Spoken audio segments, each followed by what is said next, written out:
Emmitt Smith. Steve Smith is going to go all the way. No flags down. Smith scores, and the Carolina Panthers win in overtime. With the first pick in the 2023 NFL Draft, the Carolina Panthers select Bryce Young, quarterback, Alabama. And she loses the football.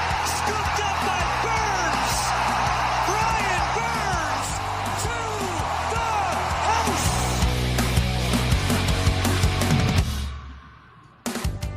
Welcome to the Stop Cappin Sports Podcast. Ice up, son. Ice up. Welcome back to the Stop Cappin Sports Podcast. I am your host, Dean. We're here with Seth and James. How y'all doing? Good. How are y'all? Doing wonderful. Nice cut day going on. Yeah.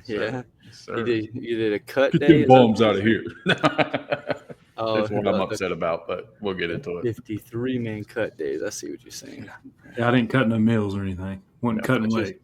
I thought you were talking about cutting some yards or something, because that's usually what you're doing. No. I was like, dang, on a Tuesday? Like, dang. Cutting grass on a Tuesday. Well, we already got our beers ready, so we got that Space Dust. I'm sipping on it. Seth, what you sipping on? That Coors Banquet. Coors Banquet. Hey, he said he was going to get on them. He's going to keep them cold. Yep. Keep them cold. All right. Well, that's good. I'm still drinking. I'm be sipping on Coronas too, which I don't ever really drink. But Good lime in cheers. those. They're not too bad. That's a good beach beer. Out on the beach with a lime. Yeah. Corona's good beer. Dude, for sure. my weekend was crazy. I drank a lot of Coronas. Bro, he told me the story. Said this sounds like the Hangover movie. It's like just one thing after the other. Just I'm not even going to talk about it on the podcast. Just life down in South Florida. Yeah. Life down in South Florida is different. All right. So, yep. A lot of Coronas and boats, Get on Hey, at our age, it's all right to do that every now and then, Yeah. Go out, have a good time. You're going to feel rough, but Oh, I felt rough. all right to get out of your system every now and then. I felt rough. Yeah, it took me like all day Sunday to really recover, but it was worth it. It was worth it. It was a good time. Yeah. But we are here to talk about the Panthers preseason recap and the 53-man cuts. And James, you missed last episode. John as well. We're going to go over real quick your rankings knocked out for the NFC North, NFC South, and then we're going to hop in to some of the Panthers preseason recap and the 53-man cuts on the roster, since today was the final day to make that 53-man roster. And we got some bad names getting removed from the squad, and we'll definitely yap about that. So, James, if you want to hit us off, start off with your NFC North and NFC South rankings. Yes, NFC North, that was a tough one for me this year. I think a lot of these teams can kind of emerge and give the Lions, a little challenge this year. But coming in fourth place, I got the Minnesota Vikings at 6-11. Still unknown with J.J. McCarthy is my main reason here. You got to order, Aaron Jones, no Addison, for 3 games. So, and Jefferson's banged up currently. So, but these were my rankings before that. But either near or there, I got them coming in fourth. Third place, I have the Bears. I think they have a better season. I have them at 7-10. Hopefully there's a better year there from Caleb Williams, and he has the weapons to get it done. Second place, Green Bay Packers. I think this is a team that could really give the Lions a run for their money if everything works out for them and they kind of figure things out. I got them at 9-8, and then I have the Lions winning the North at 10-7. No Ben Johnson, you're still stacked though. I mean, they're just a good team all around. For the NFC South, coming in third, this is my second worst team in the NFL with the Saints, 3-14, no quarterback. So Coming in fourth, right? Coming in fourth, sorry, yeah, at 3-14, yeah, they're just bad. I mean, that's all there is to it. The Falcons, 7-10. I'm not a big believer in Michael Penix yet. He has all the talent in the world. He has all the weapons to get it done. We'll just see how that pans out for them. Sorry, Aaron, if you're listening. I'll go over my first place, which is the Bucs, 12-5. I think they probably get it done again. They're solid. Baker's playing good. I mean, there's nothing bad to really say about the Bucs currently right now going into the season, and then coming in second place and a playoff team. Just so y'all know, I have our Carolina Panthers at 10-7. So that's how mine pans out currently. I'm probably going to go back over it over the week and kind of look at some things. There's going to be some changes for me for sure after the preseason, after seeing the final rosters and all of that. So there will be some changes along, but right now that's where I currently stand in those two divisions. Okay. Well, pretty close. I think we had the same rankings on – me and you had the snow. Who'd you have third in the NFC North? I had the Bears. And fourth? The Vikings. Damn. Yeah, no, we definitely had ours different there. I had the Bears. It's a hot take. Packers, Vikings, Lions. And then NFC South, I think we all were kind of the same rank from 1 through 4 for those. I heard, Seth, you had the Panthers at 11, right? Yeah, I had them 11-6. You got a little high on them. You got a little high on them. Sound like Dean. Yeah. I told Dean, too, I was like, I think I'm going to have to dial it back. So Yeah. Just a tad. And I mean, I'm going to give it another week before I definitely lock it in. But. Yeah. For sure. Well, this preseason was like kind of a weird preseason. It was like a little bit of a roller coaster. Every day it was like kind of the offense is dominating. Then all of a sudden, defense just shutting down the offense. Offense is running sprints. Like you're hearing how the receivers are having crazy camps. Your Hunter Renfro's having a crazy camp. You don't hear much about Coker during camp, but then you see him in the games and he shows up and he's cooking. He makes the roster. Hunter Renfro gets cut. You have trade talks now for Adam Thielen. You got David Moore still on the roster somehow. I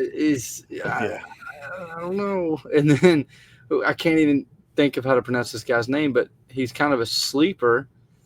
Made the roster over Renfro. Yeah. What's his name right now? I can't. It starts with a B. It's Trayman, right? Tremon. Is his last name? 6'4" dude. He was making a couple plays against like the joint practices. I know he had a nice little over the shoulder. Yeah, had a couple in FanFest. He made a couple over the shoulder in these joint practices. But like, how does he make it over a guy who's made a Pro Bowl? And I know Renfro dealt with a little bit of a hamstring issue, and maybe there's some concern there with like, oh, it's August. The dude's older. He missed a year. Entire year. And he's gotten injured at the worst possible time with a soft tissue injury. Those do tend to linger. Justin Jefferson right now dealing with the same issue, right? You had a hot take that he falls off. Yeah. And that's in large part because he's got a soft tissue issue. Yeah. And being that it's this point of the season, how's that going to affect him, by November, December?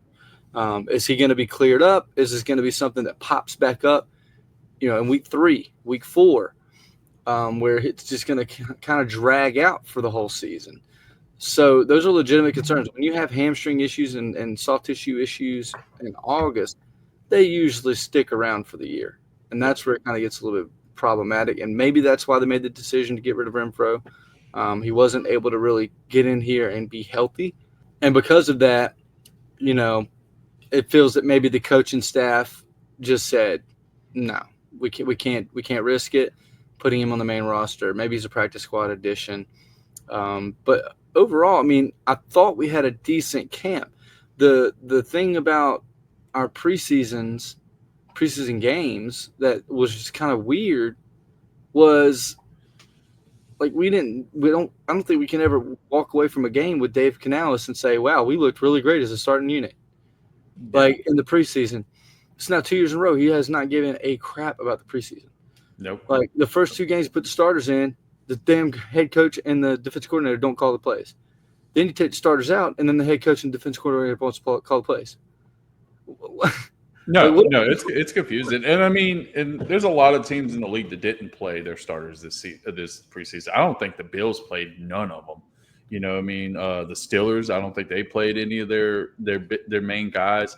So you're starting to see it a little bit more where some of these teams are taking, the rest in preseason. But I think for a team like this that came out of last year really hot, and what we wanted to see was you at least to put something respectable on the field during preseason, even if it's 1 or 2 drives, And I think that's what, for me, like you said, the first game, it was a bumpy first drive. They came out. They end up scoring in the second, in the second drive. Right. They had the opportunity. And then the second preseason game, man, I don't even know what happened. Like, nobody was in sync. They just didn't look good. And then you don't play them in the third, which is my concern. I'd rather you not play them in the first. If you're not going to play them, don't play them in the first. Ramp them up in the second, give them 2 drives, and then maybe 3 or 4 in the third game. You're only playing three preseason games, and then you look at teams like Cincinnati, where when your starting quarterback comes out and says, "I want to run with the second team guys so I can have my timing with those guys." Those are that's the difference in a winning team, and then the teams are just kind of like, we're going to take it easy. And I get it. You probably want your guys to stay healthy when you're the Panthers. And obviously when we get more into this, the cuts and all that, Dean, you brought it up the other day, the depth behind our starters. You want a starting, first team going into the season, because right now we don't have a lot of depth, in some positions. So I get that. It's just frustrating to see. Is like I wanted to see more. I know y'all wanted to see more. Fans wanted to see more.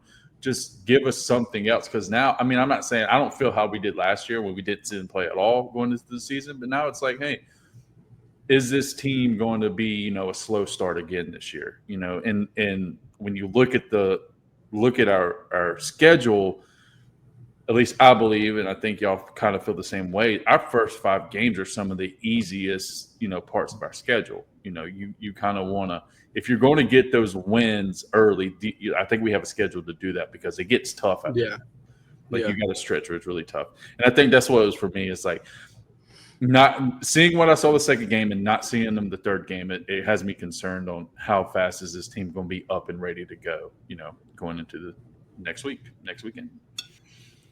Yes, I mean, it's been three seasons of that already. Yeah. I mean, wondering, what the hell's going on in preseason. And we even talked about going in, we're going to have limited coverage anyway from camp.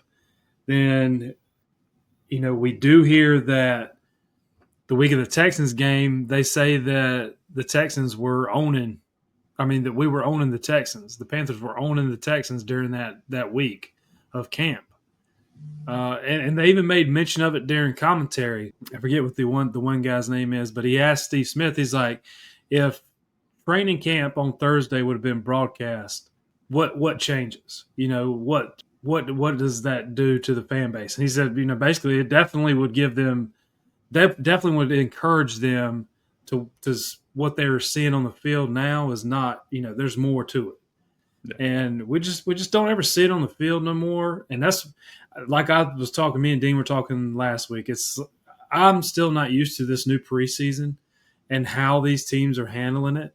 And it used to be a time to start tooling up. Now it's just a time to evaluate these people that may not make your roster at all. You give them a little bit of burn, you give your top guys a little burn, but that's really all you're giving them. And one thing like we talked about too last week was Bryce and this offense has to be in a rhythm. They did get a little bit of rhythm going against the Browns in that 1 touchdown drive, but they went 3 and out on every other drive that the starters were in on. You can't see anything in the 3 and out. All you're seeing is failure. 3 and out 3 or 4 times, you're failing. Yeah. You're failing 75% of that time. How are you supposed to take anything from that? You might as well not even play him. You might as well go back to correct. Frank Wright and his 1 year here and not even play starters at all. And just let it be known, hey, we're not playing anybody. This is for roster evaluation. We're not going out there to prove anything. We're not going out there to accomplish anything other than evaluate these people who may or may not be part of this team. But even if you go back 10, let's say 10 years ago, in the glory days of the Carolina Panthers, you had 4 preseason games. You probably didn't see them in the first. And then the second game, you probably saw, 2 or 3 drives, boom. Mm-hmm. And then your third game, they ramp up. And by the fourth game, you're almost seeing your starters for an entire quarter. Like those guys are out there playing for an entire quarter. Right. And you could see how that benefited the guys going into the season because, like you said, they got in rhythm. They were in rhythm, and you could say one thing, when you're on the practice field, but when you're going into real live football, live action, you got to be in rhythm. And like you said, we didn't see that at all. I wanted to see more of that Bryce and Tet connection, the connection he's got with the receivers, over what we've been hearing in camp. You know what I mean? Like, oh, the connection Bryce has with this guy. Like, I didn't see that. I saw a touchdown to Coker, and I saw a nice pass to Tet. You know what I mean? But other than that, there was very limited on what we got to see. And that's the thing. Even going to FanFest, I went to FanFest, and let's see, T-Mac, he played. He got Bryce missed him multiple times early, and it was mostly short passes. I'm talking under 10 yards for sure, probably around 5 yards that were trying to make completions, and they missed. They missed the connection. It wasn't to the end of the practice when like Dalton and Plummer are out there that they're actually completing some passes to T-Mac. So you're not. I didn't even see it then. And then like this Bryson Tremaine is the guy, is this receiver that we're enamored with off of the Commanders practice squad from last year, that now all of a sudden we're making a roster spot for instead of keeping a proven veteran wide receiver. I mean, I know he's coming back off injury, but still, this is a guy that we're keeping that a lot of people – he's been on a practice squad. He has been on a practice squad, and we're worried about saving this guy from getting got. I mean, who knows? Who knows? I mean, yeah, okay, he had a couple touchdowns, but they were not from Bryce. They weren't from Bryce. No. Bryce isn't throwing to this guy all the time. He's not, I mean, let's be honest, he's not going to be throwing like this. We're not going to see this guy on the field.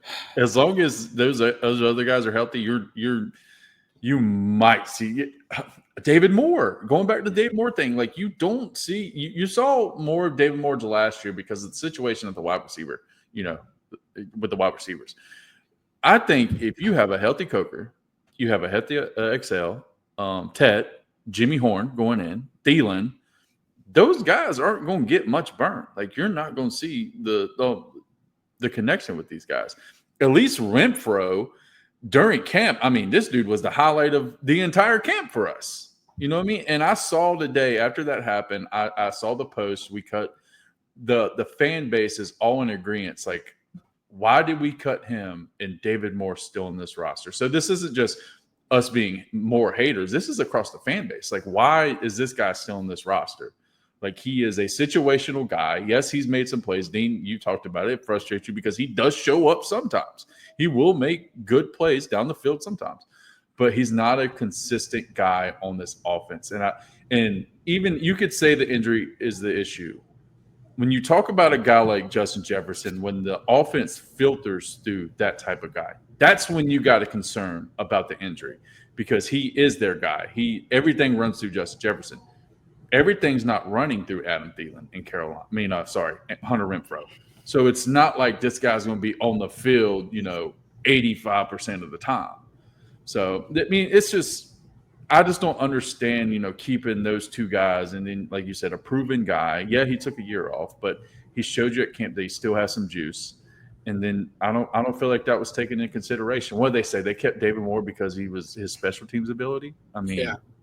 Because he can play on kick coverage and kick return. And that's really all it comes down to is his relationship with Dave Canales. 100%. And that's what everybody knows. Yeah. Everybody knows it. They see it like when he was yapping about David Moore in the presser. Yep. He's just like reminiscing. Oh my God, back in Seattle, Tampa Bay. He's followed him everywhere. Oh my gosh. He was the first one in practice. He was the last one to leave. And we just got so close. And now here you are 9 years later, and you have a guy who's clearly better, and the dude's balls are still in Dave Canales' mouth. I mean, it's crazy. It's Awesome. crazy. No. Like, what are we doing, man? Yeah. What are we doing? Like, it's time to move on. It's like these cool stories are like, it's cool when you're at the bottom of the league. I guess we're still kind of still there because we still haven't made the commitment to move the hell on from these cool stories. But it like, in order to get to where you want to be, you got to get rid of these little feel-good stories. You got to start to fill your roster with talent and like put the best players on the field. Like David Moore would not be rostered anywhere else in this league if he got cut today. No one else before the Panthers signed him. Exactly. And I mean, Amari Cooper just got signed, and I'll take Amari Cooper 10 times out of 10 over David Moore with his drop problems. But that dude is an elite route runner. Like, and he's like 31 years old. I would take him over him. And there's guys in free agency right now, still wide receivers right now, that you're going to take over David Moore. And they're still going to be unrostered. How do you have your top defensive back, J.C. Horn, come out and say, yeah, he's about it. Hunter Renfro's pretty much unguardable. And then cut him. He was unguardable 3-4 weeks ago, and now he can't even make our team. It's just crazy. Like what? And a guy that wants to be here. You know what I mean? And I'm not saying these other guys don't get me wrong. You know what I mean? Hey, this is a dream for them, you know, but a guy that said he would only come back and play if he could play at home. You know what I mean? Like, I don't know. That to me, like as a Panther fan, I like that. Dean, me and you talked about the Thielen thing with the trade rumors and all that. I told Dean, like, I know Thielen's only going to his third year as a Panther, but it feels like he's been a Panther for a long time because he says the right things. He wanted to be here. Like, he wants to be here for the team to make that change. That's why I don't want to see a guy like that go.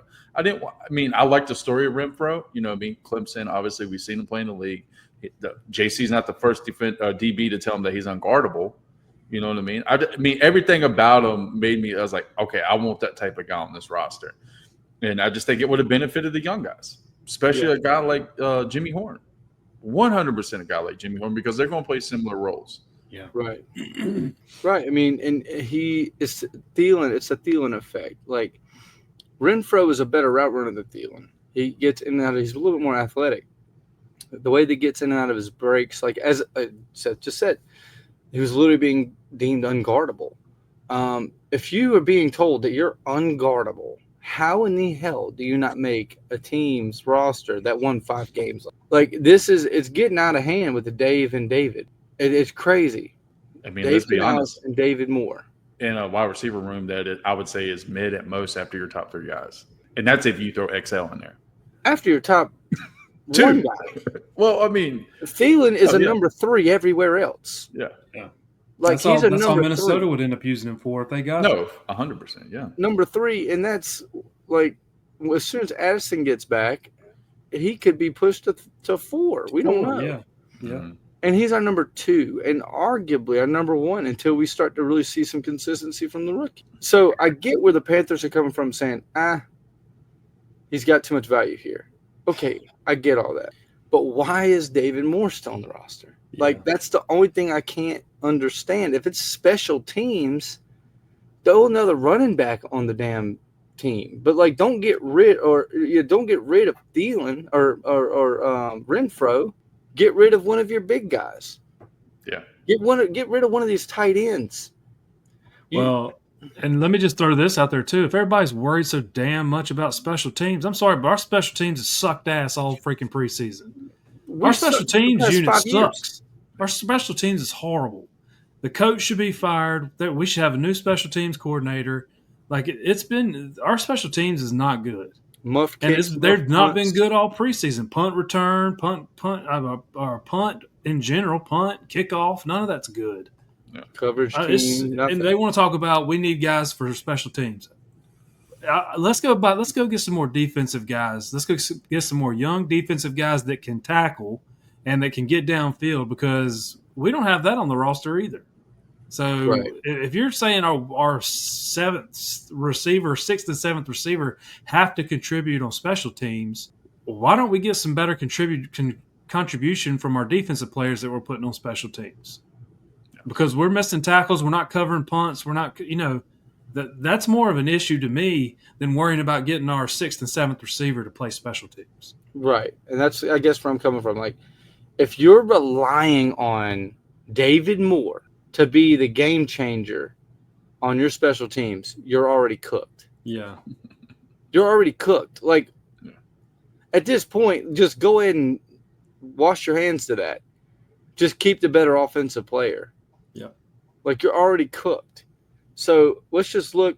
This is not the best image. This is like the final roster cuts. Barnes. It's really, I couldn't believe Chris Barnes got cut with our depth at linebacker either. And mine was another one was Shot Tuttle.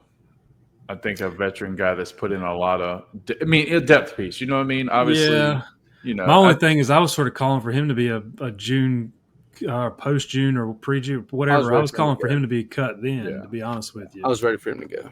They really only kept him because they reworked his deal at that time too. Correct. And he took a little bit of a pay cut to be backup. But yeah, Shot Tuttle, whatever. I like the guys we added. He hasn't really done anything since he's been here. He's been just mid as crap. Yeah. Besides being I'm just on talking the about field from a depth standpoint. right, but we have the depth. That's what I'm saying. Like from a nose tackle perspective, from nose tackle, because he's not like a D end. No. We have a shit ton. We got Bobby Brown. We got Wharton that can play nose tackle. We got the rookie out of Florida, Seth Cam Jackson, my guy. Cam Jackson, big boy, 6'6". Yeah. And who's right now the backup to Bobby Brown? Is it Ashawn Robinson's playing nose, or is he playing D end? No, Ashawn's playing D end. So to be honest, it'd probably be Brown, probably a mix of Brown, Turk, and Cam. Right. So Cam got a lot of burn during in games this year, right, in preseason. So I wouldn't be surprised if he's on the field pretty good. I had no idea who Basham Boogie was, but that name is phenomenal. It's actually Basham Boogie, baby. Boogie Basham. Boogie Basham, Basham Boogie, whatever. He played at Wake. Hey. Yeah, North Carolina. The only Salem. Looking down the list, the only name that I get to that I'm like, all right, the Bartholomew, we saw him get roasted a couple times, so no loss there.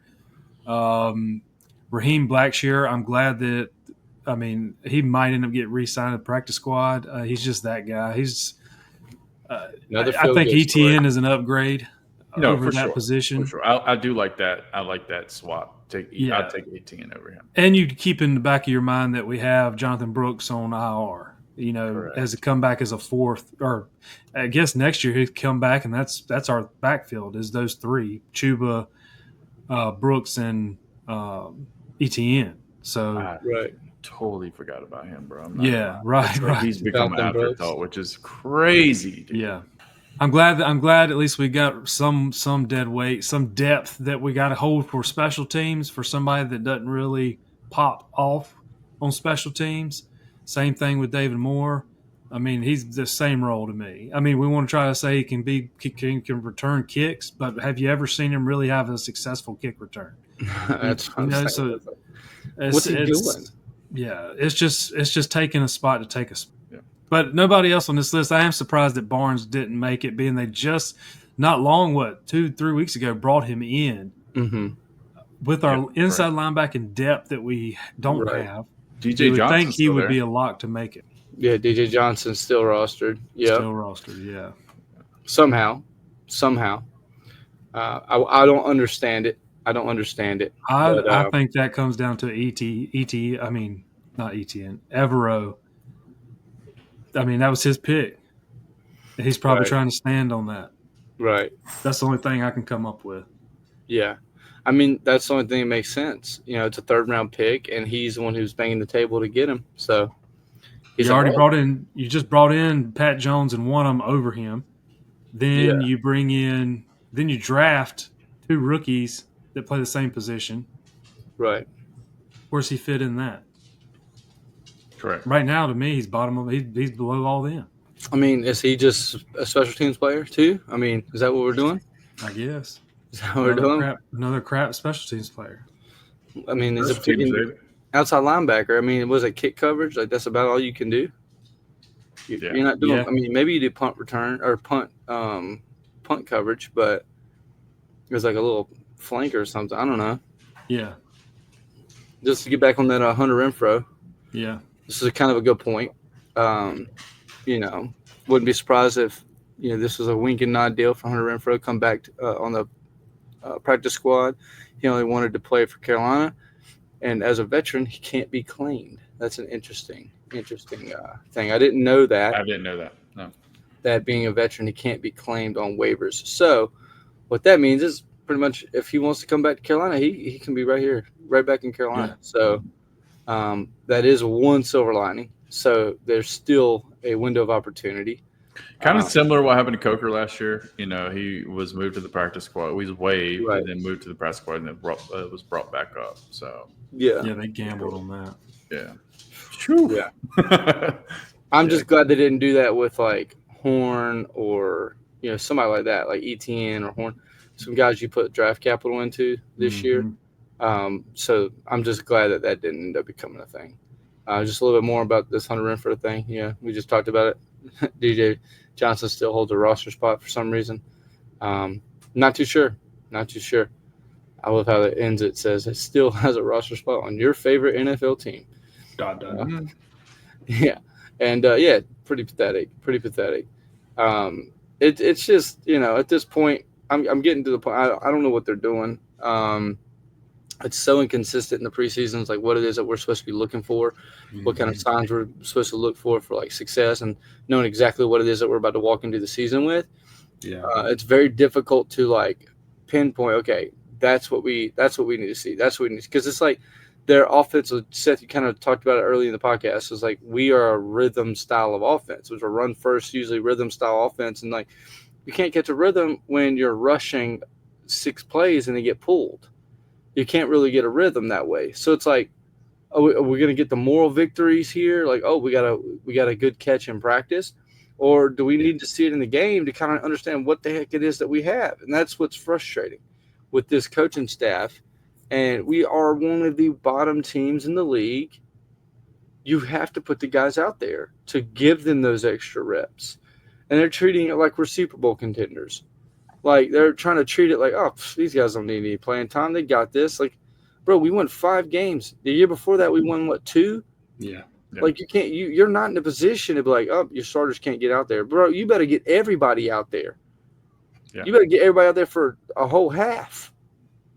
No, I mean, like, again, especially when you see there was a few teams that didn't, but there was quite a bit of teams that gave their starters a lot of reps in this preseason. Yeah, for sure. You saw a lot of starters out there getting reps, especially the young guys, especially the rookies. They had their opportunities. They were able to go out there and show what they had. I mean, it's just frustrating because we should have saw more. We should have saw more Jimmy Horn. We should have saw more Tet. Like, Tet should have been out there quite a bit in my opinion. Yeah, I think he definitely should have been out there more. And my big issue with when we got the backups in there and Bryce was pulled, our backup quarterback play was so shit. Like, we couldn't even get good looks from the other weapons on the team. Yeah, and that's the thing.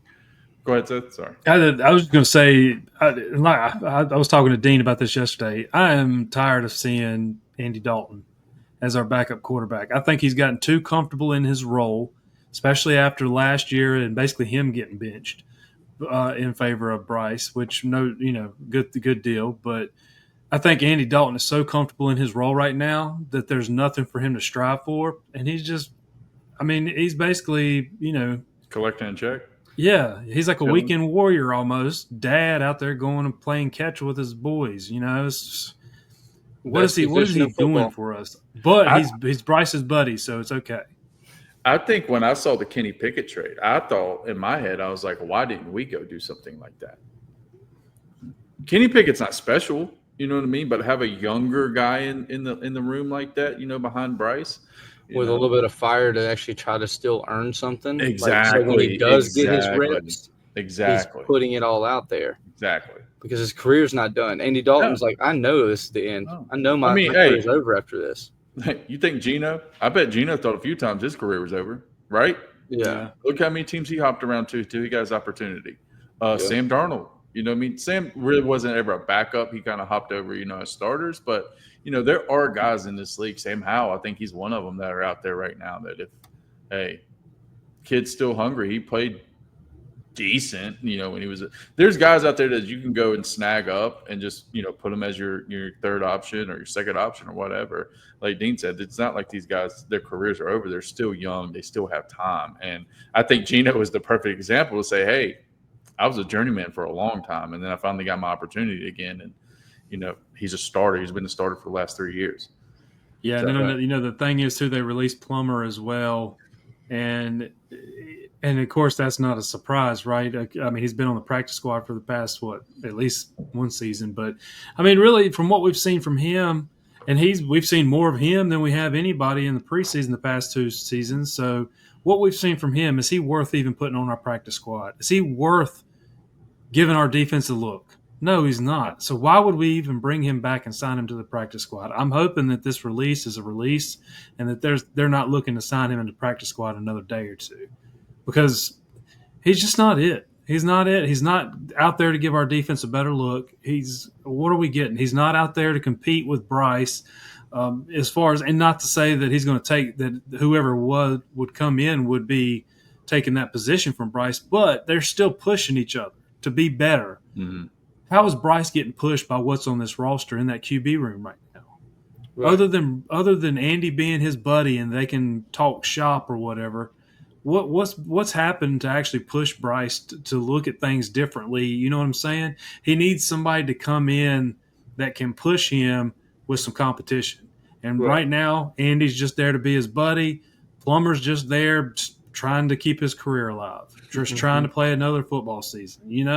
We need guys that like a Mason Rudolph, like a Kenny Pickett, guys that have been around and have proven at times they can come in and they can start and be manageable. You know what I'm saying? Right. We don't even have that on our roster right now. Right. As a backup quarterback, something needs to change there as well. I'm tired of seeing the same thing. No, I 100% agree. If you have not yet started following, go to Stop Cappin Podcast on Facebook, Stop Cappin Podcast on Instagram, Stop Cappin Pod on X, and like and subscribe here on YouTube. And give us a little comment to the episode here, and we'll chat with you a little bit. But let's get back to this thing. We got here's this Thielen news here, right? The Vikings have tried to trade with Carolina for wide receiver Adam Thielen, who would like to return to Minnesota, but the two sides continue to struggle to agree on compensation. So, the rumor on the streets, the Vikings want to give a fourth for the 35-year-old receiver. Panthers want a third. Kind of talked a little bit about it there at the beginning, where we were mentioning, how valuable Thielen is to the Carolina Panthers and how much of a loss this is going to be or would be to the Carolina Panthers if we were to get rid of Adam Thielen. And then, what would be the replacement, right? We're still struggling so much for depth, and we cut on Renfro. But we would get rid of a guy who has shown that he's been consistently our best receiver over the past 3 years, 2 years with Bryce. It's going into his third year as a Carolina Panther, and James kind of was talking about it. He feels kind of like a Carolina Panther. He feels like he's committed to being here. And at this point, are we gonna go with the old guys and try to compete? And if we are, make it consistent and get rid of the guys who are dead weight. But if you're not, and you're going to keep up these sob stories, get rid of Adam Thielen. Just continue getting draft picks and continue building for the future, because you're not ready to compete, clearly. So it's just we just don't have any consistency on what the game plan really is looking like for us. And that's the part that's really frustrating, at least on my end, offensively. So I don't know. What do y'all got on this? I mean, I think it's just Dan playing hardball. We talk. Well, obviously, we have a chat for y'all listening. It's about the value of Thielen that he brings to this roster. You know what I mean? You're not going to ship in the current state. It's not that they're not wanting to compete. I think he has been the best receiver, but I think he's been reliable. And I haven't heard Thielen say he wanted to be in Minnesota. I haven't heard him say he wanted to be out of Carolina. Everything Right. that comes from Thielen, hey, he's always smiling his face. Hey, I'm here. You know what I mean? I'm ready to help this team win or whatever. I just think it comes down to the value. I get it. I'm not paying a third round. I mean, I wouldn't be paying a third round pick for, Adam Thielen. I don't blame Minnesota for not doing that. But I just think it's when it comes to value, what he brings to this roster, you have to get something that's, valuable to you, in return. So, Right. Obviously, I think with the Hunter Renfrow thing, I don't think Adam Thielen's going anywhere. I don't think they're going to even come close to what they want. What do they settle on a fourth? But again, do you really move Thielen for a fourth? I don't see why you would. I mean, the only way you can say this is halfway through the season, the Panthers are bad. And then you try to trade them. Then you go get what you can with them. I think coming in, I think he's a big part of what this team is going to do in the beginning, just being reliable, letting Ted, get his feet under him and just being there for Bryce Young. Because if there's one person that Bryce – I don't have to see on film. I've seen the last 2 years. If there's one person he has a connection with, is Adam Thielen. And he trusts Adam Thielen. He knows if he throws that ball somewhere close to Adam Thielen, he's going to get it. So I don't think moving him, and Dean, you mentioned it, in our chat, the progression of Bryce. Why would you get rid of the guy that's kind of helped him progress throughout, this far into his career? I think he's a big piece for this roster. So I work with a Minnesota fan. Actually, he's from Minnesota, so lifelong. Everything Minnesota. Like, he's all about the hockey, all about the football. I went up to him today and I said, hey, so y'all gonna get Thielen from us? He's like, yeah, I think so. I was like, well, hey, it's the third rounder. I just want you to know that. He's like, man, that's too much. That's too much. I was like, no, it's not. He's like, man, yeah, it is. He's like, he is on the back half of his back or end of his career. I was like, it don't matter. I was like, because to our team, if you want him, y'all are going to have to pay for him. We're not giving him away to y'all. Okay, you want to talk Dean? You want to talk about feel good stories? Thielen going back home to end his career? I don't care. Hey, guess what? He signed for us. Y'all let him go 2 years ago. Y'all let him go. He come and signed with us. Yes, he was promised. He was sold on this was going to be a Super Bowl contender. Well, of course, we get sold on crap all the time. So. I'm sorry, but Thielen's here. Thielen re-upped. We paid him more money to come back this year to play again. He is more valuable than what you see on the field. He is Greg Olsen to Cam Newton for Bryce. Mm-hmm. He is a solid foundation. He is the vet. He is the football mind that he can go to. The thing too is, if you want him, y'all are the ones that want him. We did not come, the Panthers are not going to the Vikings to say, hey, we're looking at trading Thielen. Now, if it's a mid-season thing like James is talking about, we're completely out of contention. Vikings are on the cusp of, maybe competing for their division and getting in the playoffs. And, all right, at that point, all right, shoot. Let's trade you for a 4th or 5th round pick. We're going to get something for you at the end of it. But right now, the start of the season, the end of preseason, you want us to trade him away to you when right now he's easily going to be our number 2 receiver. Mm-hmm. He's our number 2 receiver, and you might as well say he's the number 1 returning target to this team. He's the number 1 returning target to this team. Why are we going to trade him away for anything less than a 3rd round that we want? And people can come out and say whatever, they're overvaluing. No, we're not. Y'all want him. Y'all are the ones in need. We are not. We have a loaded receiver room, the best depth that we've had in a receiver room in forever. Look, we're not trying to get rid of him. If y'all want him, y'all going to have to pay for him. Yeah. And that's as simple as it comes down to. He is more valuable on our team than he's going to be on yours. That's just what it is. So You want him, you got to pay that 3rd round pick. I would not come off of it if I was Dan Morgan. I don't think you will. I'm going to hold you to that. I'm not coming off my number unless we get to that mid season and we're completely out and y'all are abiding. All right, we'll give you something. We'll give him for whatever you're willing to pay at that time. We're going to do Thielen a favor. But right now, Thielen.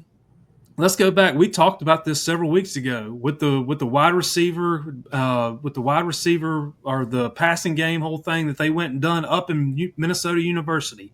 Who do you think was the guy that organized all of that?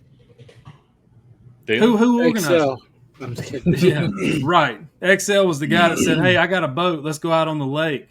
Yeah, that was XL. The guy that was scared of the water. Right. It was Thielen. Thielen organized all that. Guarantee he lined up all the Minnesota University training facility.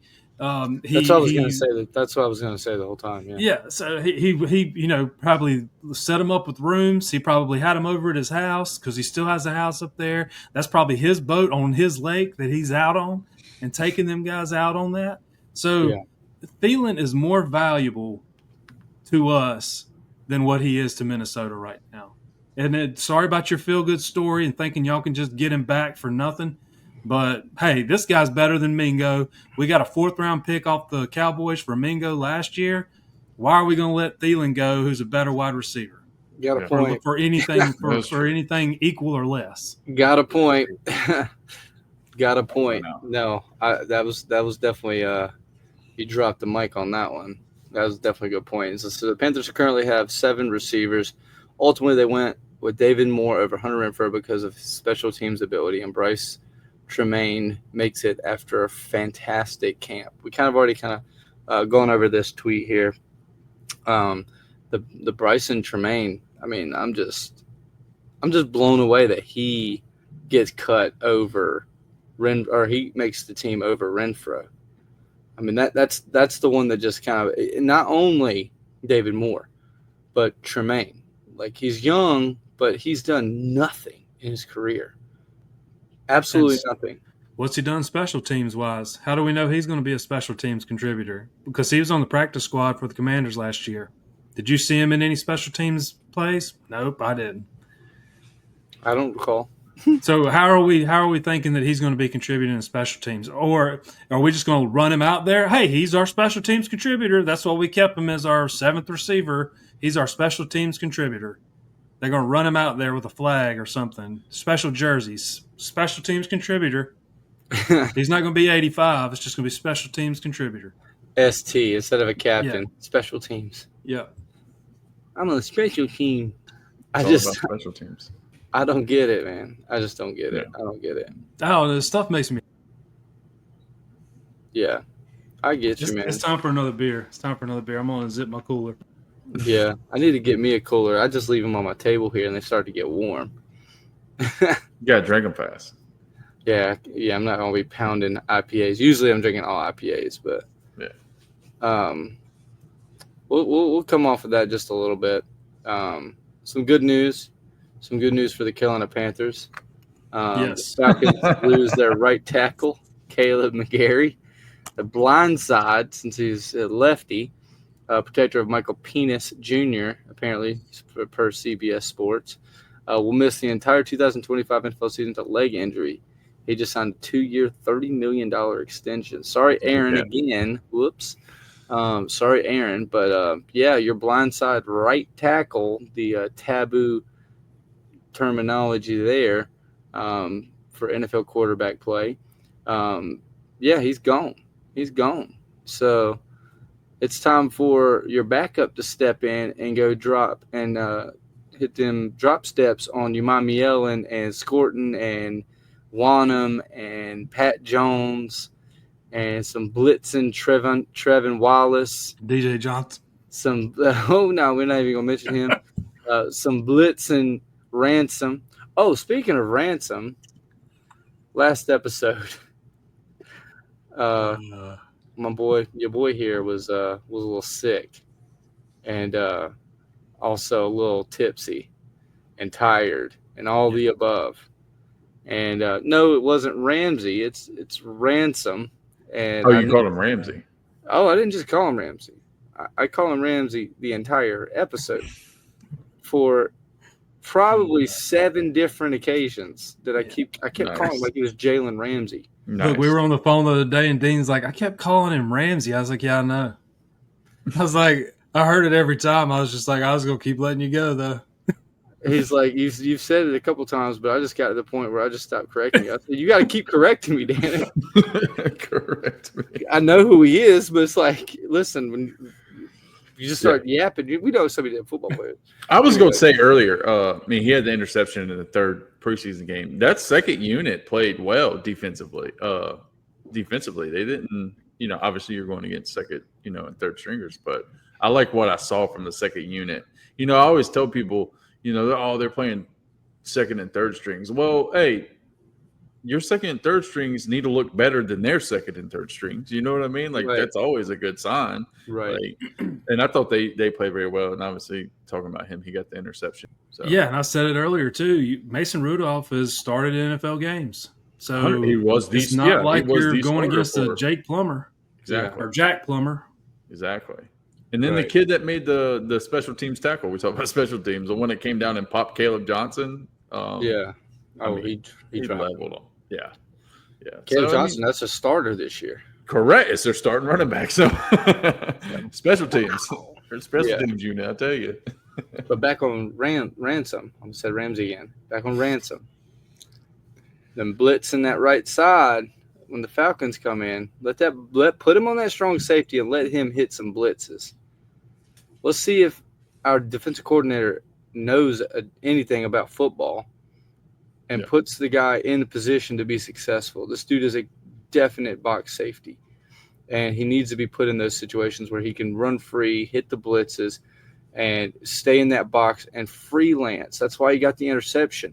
He was playing free safety, but they made it where it was like a flipped secondary coverage where the strong safety dropped into the deep third, middle third, and he played the box. And what happens the first time he does it? He gets a damn interception. Yeah. Play him in the box. Play his ass in the box and watch what happens with Ransom. That's his spot. That's where he's going to excel, because he can play free. He can just roam a little bit instead of being just backpedal. Don't get beat. Don't get beat deep.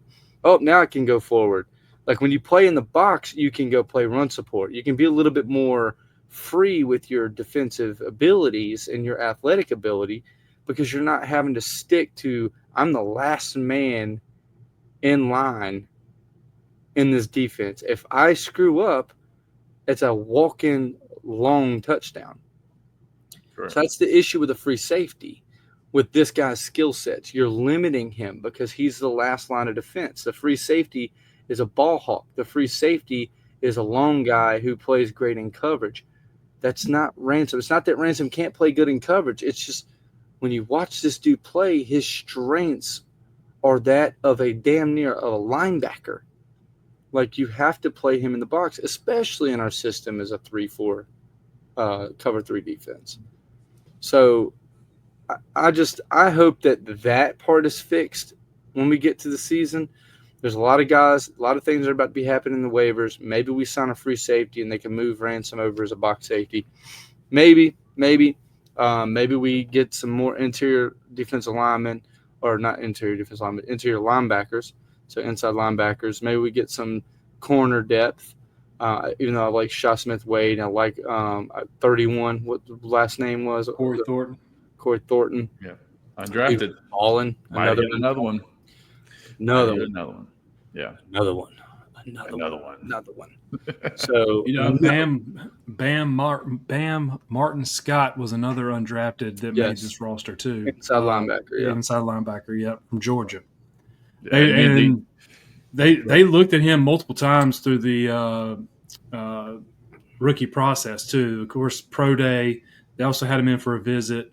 I don't know if they met him at the combine, but I do know they had a couple visits with him, and so that was somebody that they had spent a little bit of time on too. So they were definitely aware and in on him.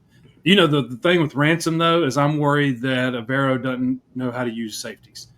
We saw it with Jeremy Chin, how that was squandered and shit on. So that has me, you know, how do we even know that this is going to work out either? So he just like he don't know how to use them. He don't know how to use a safety that has, you know, that has versatility. I mean, that's almost unbelievable that I can say that, but somebody with versatility doesn't seem to be useful on this defense. That's so bad, because then we go get Morig and then we get Ransom, and they're like the same player. That's the thing I was talking about since the draft process. When we missed on Watts, Xavier Watts, who's now a Falcon, who was a true free safety. There were a couple of safeties that I was following in the draft. Watts was one of them, of course. I mentioned him just now, but there's a couple. Malachi Starks, traditional free safety. He was the best safety in the draft, no question. The South Carolina safety was more of a strong safety, and he's going to be playing in that position as a box safety. And then you go down the draft board, and Watts starts to you start to find Watts in that list, but we missed on him. And there was a couple more. I can't really think of all the guys right now, but there was a couple more true, sincere free safeties in this class that we completely missed on. And then I felt like we settled with Ransom. And I'm not saying that Ransom's a bad player. It just wasn't the need when you signed Moehrig. So you just doubled down on the same position, the same guy. And so it kind of hurts you. Now you're forced to put a guy in a position that they're kind of out of their strengths. Yeah. And there's still people in free agency right now that Blackman, free safety out of the Colts, he's still available. Julian. Yeah, nobody's going to go sign him. Like, what are we doing? What are we doing? Like, I would rather know, okay, well, you got Ransom. He could play like a big nickel, blitz package, box safety type of role. And you put one linebacker out there, 4 pass rushers, and play, just a bunch of secondary guys. I'd rather know that he's a good backup strong safety than you're going to put him out there as a free safety every single play and make him go play in space out deep where his only responsibility is don't get beat in a cover 3. Because that's 99% of a free safety in a cover 3 defense. You're playing the middle third, and periodically you'll switch it. It's like that. That's the complexities of your defense. You're gonna allow yourself to have 2 strong safeties so you can flip which guy's gonna drop in coverage. Like that's how in depth you're gonna go with Jero Vera. Wow. That's your chess piece. That's your chess piece. Well, we got 2 strong safeties. Which one's gonna stay in the box, guys? Better figure it out. Post snap. Moehrig did play some free safety. So I think if anybody switches, it's probably going to be him. But they don't have him on the depth chart like that. They have him as our primary strong safety. Yeah, and so not to mention that they're still. If you look at that, then I think Nick Scott is the starting free safety. Yeah. Also, so Ransom's a backup. He's a backup free safety. You made him a backup, but you didn't make him the backup strong safety. You made him the backup free safety. So he's still, when he does get his opportunity, he's going to go out there and be sitting in space, just wasting away playing deep. Yep. You're not going to get past me, guys. And even Margarita. Watch out. It's just what are we doing? Watch out, guys. We got a genius at defensive coordinator. Short leash this year. It's crazy. It's actually so frustrating to watch how he wastes away the talent and how they all want to leave because they get in this dude's system and he fucking sucks. And it just drives me nuts. It drives me nuts. And we're not sitting here like savants of football, but like there's some things that are common sense. When you just watch how they play, like he didn't play free safety once in college. Mm-mm. He's a hard hitter. He's a guy who's coming down and laying you out at the line of scrimmage in run support. Yeah. That's not a free safety. So, like, I don't know what he's doing. It is what it is. But let's look at this right here. We're going to change the subject a little bit. So this right here, Seth sent this a little earlier. The pink are players not currently on an active roster. The yellow are on another team's active roster, and the ones that are not highlighted are still on the team. So out of this 53 men, I'm going to look closely. 1, 2, 3, 4, 5, 6, 7, 8, 9, 10 players, that's including backups, are still on the active offense for the Carolina Panthers from 2023's roster. On defense, 1, 2, 3, 4, 5 players are still on our defense from 2023. And on special teams, one player, Mr. Reliable, J.J. Jensen. I'm getting his jersey. Me too. I think I want a Jansen jersey. So Just saying. you know that in 2023, those are the only guys that are still in the active roster. Now, this is the one that's more mind-blowing. From the special teams in 2023, these are the players that don't even have a team right now in the NFL. It's 1, 2, 3, 4, 5, 6 players out of 9 aren't even rostered on an NFL team. On defense, 1, 2, 3, 4, 5, 6, 7, 8, 9, 10, 11, 12, 13 players are not rostered in the NFL. That's backups and starters. Are not rostered. They're free agents. This is just 2 years ago. On offense, 1, 2, 3, 4, 5, 6, 7, 8. That's all of the receivers that were Bryce Young was throwing to, minus the names Adam Thielen and Jonathan Mingo, are no longer on an NFL active roster. And Mingo's on IR for Dallas. Mm-hmm. So And if he wasn't injured, he'd be wide receiver 3, wide receiver 4. Maybe wide receiver 4, wide receiver 5. yeah. For Or Dallas. cut. Or cut. Very likely could have been cut. LaVisca. Mm. So Oh boy. Yeah. I just, wanted to end this particular segment about all the negative stuff we're looking at and let's just reminisce back a couple years ago where everybody was just ready to just behead this dude and talk about how he was done. He was washed. He was Jamarcus Russell. And every person that he was throwing the rock to. Well, they said worse than Jamarcus Russell, actually. They said, is he a bigger bust than Jamarcus Russell? Yeah. Right. And you look back and from just 2 years ago, this was at the end of 2023. He played one more season last year. We're starting 2025. So this is only a year and a half removed from the end of his rookie season. Every wide receiver, minus Mingo and Adam Thielen, are no longer rostered in this league. Yeah. I just need that to set in.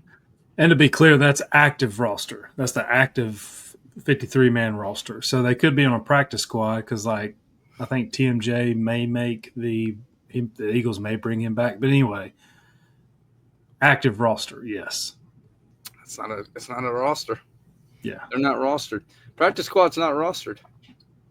No. You might as well go to CFL. I don't know. They're on a practice squad roster, so they are rostered. Okay. we can do this technicality if you want. That's TMJ. They are rostered. Let's be honest. We'll do this formality here, this technicality, and TMJ is a practice squad player. Okay, out of all those players, offensive line, everybody's on the team except for Bradley Bozeman, and the backups, like pretty much every backup minus Christensen and Zavala, Cade Mays. Right. Whew.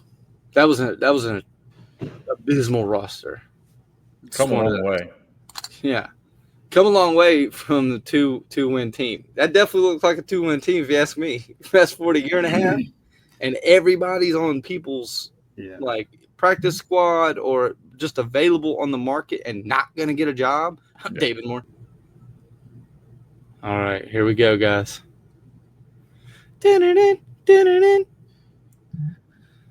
I'm just joshing you right here. Let's go look at this Stop Cappin Dynasty Stop Cappin Fantasy Football League. I'm trying to figure out how to do this on the computer. I'm used to the app. All right. So here we are. I'm in here with the 109, Seth at the 107, John's 105, James at the 102. So James gets absolutely insanely lucky. Lands wide receiver 1 here at the 102. Trevor Wembley takes Saquon Barkley at the 101. We have a interesting pick with CeeDee Lamb over Justin Jefferson. Cowboys fan. James is on the side that CeeDee Lamb is going to have a better year than Justin Jefferson. We kind of already talked a little bit about that, so it would make a little bit of sense here. John gets RB2 in redraft. Somebody has him. Some people have an RB1, believe it or not. I've seen a couple of rankings have him at RB1. Yep, and Seth gets reliable. Mr. Derek King Henry here. You want to 31 years old. You want to talk about somebody at 31 that can finish RB1? It's that guy right there. Like, right. Especially in that offense. Dude, I'm telling you, like a lot of people, like this is the thing. If you play fantasy, you know that it is almost impossible to have back-to-back RB1 seasons. And I always tell people going to a draft, when I'm up in that top 5, I always try to look at the guy that can give me the return of the value where I took him. Seth got him at 7. I think that he can return top 3. He was 2 last year. He could be number 1 at the position. So, like a value pick, I think Derrick Henry's a knockout shot there at 7. Like, I think a lot of people are just looking at the age and they keep slipping. I keep seeing him fall further and further in other drafts.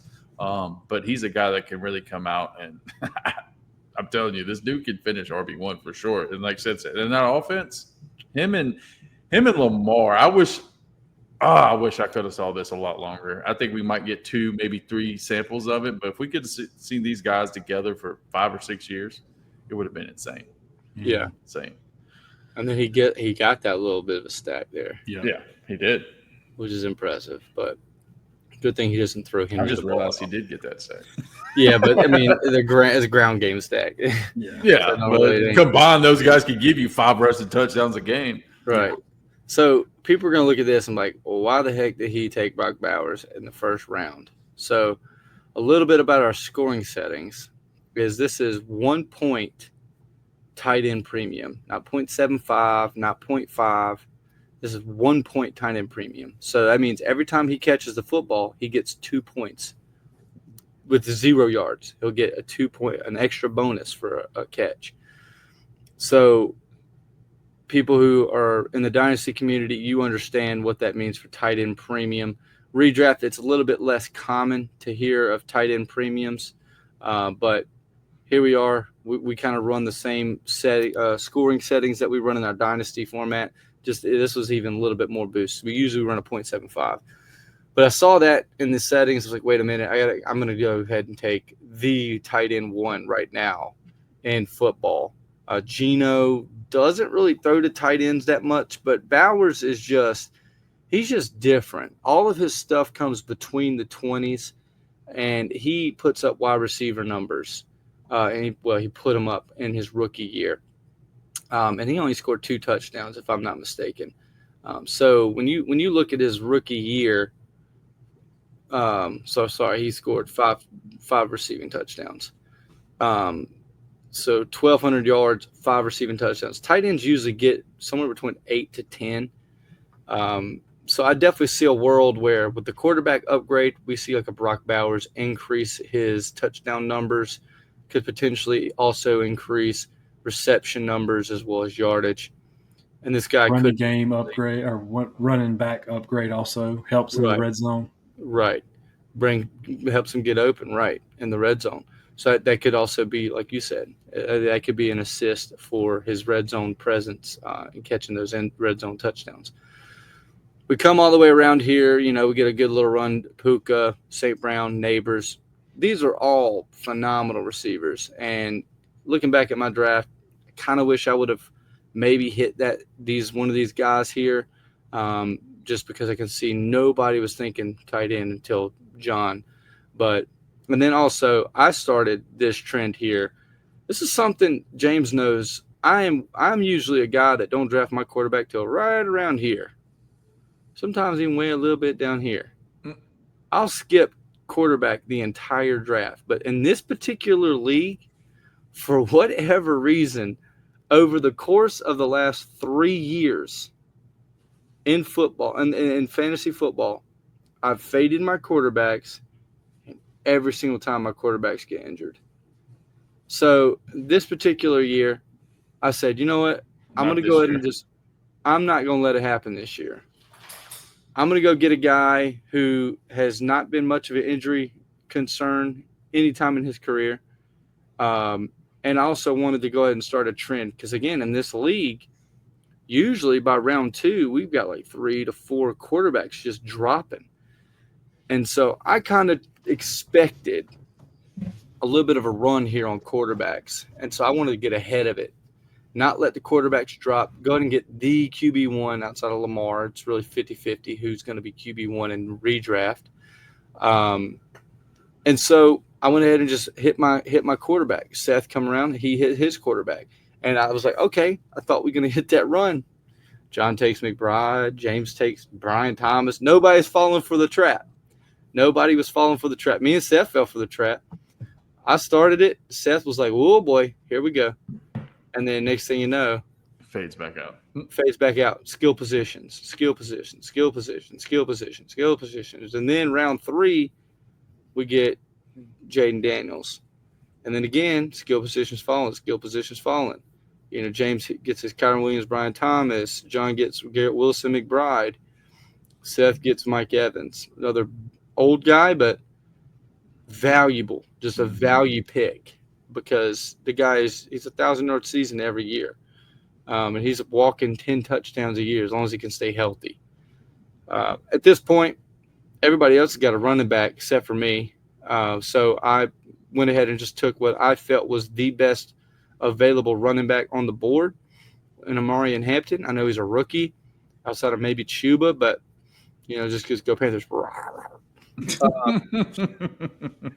Amari and Hampton, I think, is in the best position right now to have a very good season at running back. Najee Harris just blew his eye off at a 4th of July party. They activated him today. Okay, so maybe he's got an eye patch, and they say, okay, you're good. Alvin Kamara, he's he's like what 32, so 30. Well, wow, 31. He's going to be stacking a box on Bro this year. You got Ritter. I mean, and then Kenneth Walker. I mean, he's already dealing with some injuries right now. He's got a foot issue. Late last year, he was dealing with a bunch of injuries. Charbonnet could potentially really start to tap into his. So I didn't want to go that route. Chuba was like the next best. Breece Hall, I like Breece, but Breece Hall is in a really weird spot right now on the roster. For redraft, that's tough. For redraft, exactly. For dynasty purposes, hell yeah, I'm taking Breece Hall. Well, I'd probably still take Marion Hampton over Breece Hall, but yeah, dynasty purposes, this would be a little bit of a closer snag than any of these 3. Mm-hmm. But in redraft right now, I'd see a huge opportunity for Marion Hampton to take over that role as the RB1 for the LA Chargers. So I went ahead and went for that. So we got another run on skill positions. We got Jalen Hurts here, so only the 4th quarterback, and it's going into round 4. So this quarterback here, I mean, it definitely backfired for me. I definitely thought I could push these skill position guys back because I was hoping these guys would panic a little because they always do every year. Didn't happen. Skill positions falling. And now I'm stuck with, all right, I got to get the highest upside receiver on the board because I see, again, I got tight end, quarterback, running back. I don't have a receiver yet because all these guys are doubling down, playing smart. That's how it should be done. And so I have to go after highest upside. And to me, when you look at these guys on the board, the best player in this whole turn here is definitely by far, in my opinion, T. Higgins. No. I think looking at it now after the Terry McLaurin thing, I think Terry McLaurin's the best value on the board here. Obviously, he didn't have his contract yet, Yeah. That was the issue with that. So I think with Seth able, I think you still have to take him there, where Seth took him even without the contract situation. But I do like T here. Like, what you did there is number 1, but definitely McLaurin in redraft.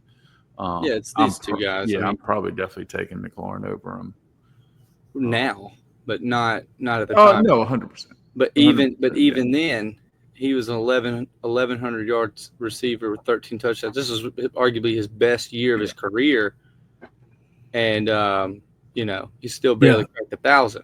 Yeah, but look at all those 1,000-yard seasons.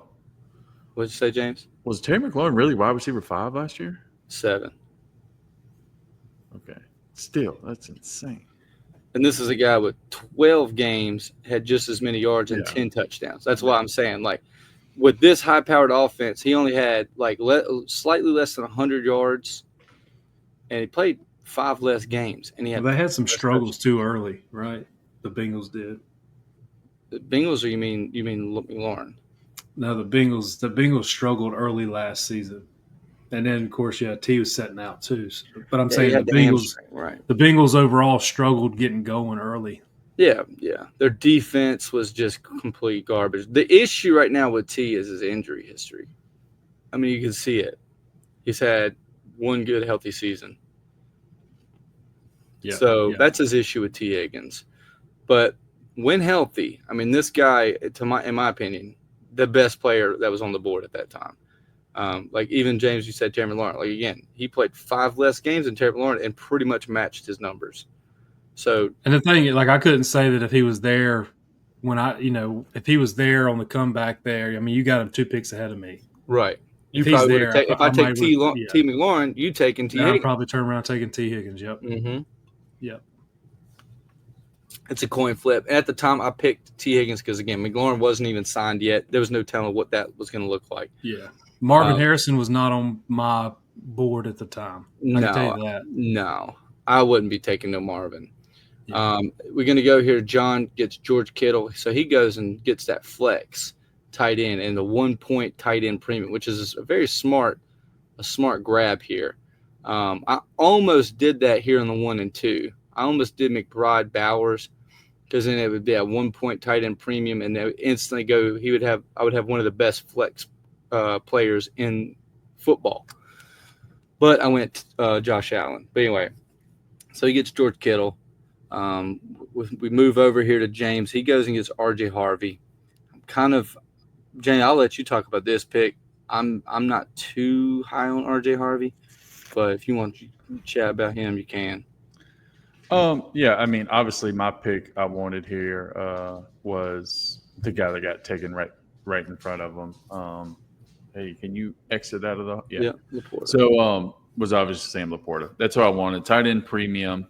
But I was taking a shot here because I was like, obviously I wanted Ted McMillan too. But again, when I'm looking at this, who I wanted was Burrow to begin with. But I knew, like, as soon as it got here, I was like, Burrow's not going to fall to me because I want the stack. So I was like, all right, I'm going to go tight end. These are guys I have queued. And then when it got here, I noticed I'm looking at the running back. And I'm like, all right, well, I have Kyron Williams. So I was like, the running backs was depleted. As you can see, it's completely depleted. I didn't want James Conner. I'm not really a guy that takes rookie running backs unless it's a guy like Hampton or Ashton Genty, those top tier guys. So I was looking at Henderson and I'm looking at Harvey and I'm like, all right, well, who do I think could have the biggest ceiling? And I think it's R.J. Harvey. New England still has a kind of crowded running back room to me with Ramondre Stevenson's still there. So I don't really know how much. I think Henderson's obviously going to get the job by the end of the season. But I think to begin with, it's going to be more of a committee. So I just, sitting here value-wise to me, I was like, what's the best value running back? Again, trying to keep my skill positions because like Dean was saying earlier, where he likes to draft his quarterbacks at. I was like, all right, well, you know what? I'm just going to push it from here on out. I didn't get the Burrow. I'm not going to jump and go ahead and get one guy. I can push it down later. And that's what – but the decision here was, do I take Tet here, you know what I mean, and take a chance of, getting him locked in? It was a big gamble for me. I just wanted the security at the running back position to go ahead and take R.J. Harvey. I think he can have a really good season in Sean Payton's offense. And John Gruden seems to be big on him. So I was just like, all right, why not? And I don't have any shares. That's the other thing. I have no shares of R.J. Harvey anywhere. So I was like, you know what? I'm just going to take him. I'm going to take a gamble. And it worked out for me because Tech came right back around to me in that situation. It just happened to be I wanted Laporta, didn't get it, so I had to kind of, veer away from what I wanted to do. Yeah. I mean, to me, I would have probably gone Henderson. Correct. Yeah. I mean, a lot of people would have. Yeah. They have J.K. Dobbins. So, and J.K. Dobbins is looking like he could potentially be the starter walking in. And Henderson, I mean, every time that dude touches the rock, he's been doing something crazy with it. Yeah. So to me, yeah, I would have probably gone Henderson here, but I'm also just not an RJ Harvey fan, dynasty or redraft. And this could be one of them examples of me just not knowing shit, because RJ Harvey could come in here and cook and literally be Alvin Kamara 2.0.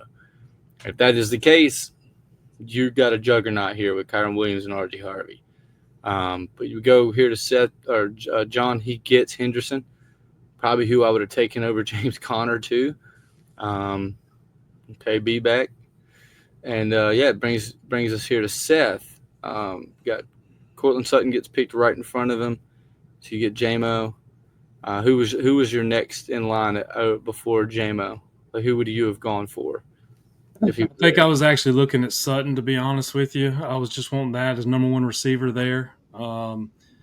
And JMO just sort of falls as, hey, he's going to get his balls too. 100%. So, yeah. I took him in another draft. I took him as wide receiver. Yeah. He's my And wide receiver. the big play stuff, like he can pop off and he'll have a huge game for you here and there too. Mm-hmm.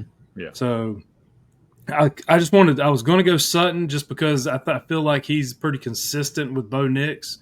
Probably be putting up consistent numbers week to week. JMO's going to be up and down a little bit, but I think he was the biggest bang for the buck. I'm also like Rashee Rice. I definitely wouldn't have went there. Zay Flowers, I'm not a huge fan of that. And even with the stack, I think I was considering a little bit of going that, but I'm just not a huge – like I think I may have one share of Zay Flowers at all, period. That's just not a stack that I would want that I would want with them. And it's all. never smart. I mean, you would have had 3 guys off the same roster, which, I mean, it's not bad to have, but no, I agree with you there. I think you took the right player for sure. If Sutton falls, I do like Sutton this year. I think you took probably, the best where you have, what's available, because Rashee Rice, obviously the suspension, so is lingering. No, I love the pick. I have JMO as a wide receiver 3 in one of my leagues, and I'm pretty happy about it. Mm-hmm. Well, I mean, that brings me here. I take Zay because once everything was kind of removed, I was going to take Rashid. I was going to just Rashid go through a suspension. But the issue is he would have been my wide receiver 2, and I don't really have any options here. Like, you got these guys here, Zay, Ridley. Ridley's not a bad snag here with new quarterback here and Cam Ward. I think Ridley could have a nice bounce back year. He might end up having a better year than Zay just because they are such a run first offense. But I do think Zay, I mean, you see the improvement. Yeah, he had a solid year. Yeah, I mean, his PPR, he's pretty much the same, but I do think there's an opportunity here for Zay to continue growing in this offense. He's only 24 years old. So the 4 guys I was looking at was T.J. Hockenson to get my double stack, right, at tight end, Zay Flowers, and Calvin Ridley, and a little bit of George Pickens. I was hoping George Pickens would fall to me here. Yeah, and it's always the gamble, bro. It's like, especially when they're taking the pick right before you pick, that's always heartbreaking because it happened to me twice in this league. Right. I was hoping I would take Zay, and I was hoping people would be a little bit more down on Pickens, and then me be able to kind of sneak him in right here and have him as my number 3, and I would have loved that. But I'm not too upset with grabbing my RB2 and Caleb. I kept calling him Keldon, but it's Caleb Johnson. That was 2 episodes ago. I kept calling him Keldon. But Caleb Johnson is looking like he's going to be the RB1 in Pittsburgh. As we've seen with Najee and Warren, that's a big run-first offense. I can't think of head coach or offensive coordinator's name right now. He was the head coach of the Falcons a few years ago. He's the one who Arthur Smith. Dude sucks. But he's such a run-first guy. I'm looking at, I just drafted 2 rookie running backs, and that's a stretch to go into the year. Like, I got 2 rookie running backs because it might take them 2-3 weeks to kind of get their feet under them. My second option was to go like an Aaron Jones here. However, he's got an injury history, and Caleb Johnson doesn't. So I'm looking at Arthur Smith. You got a run-first offense. Caleb Johnson has been having a great preseason.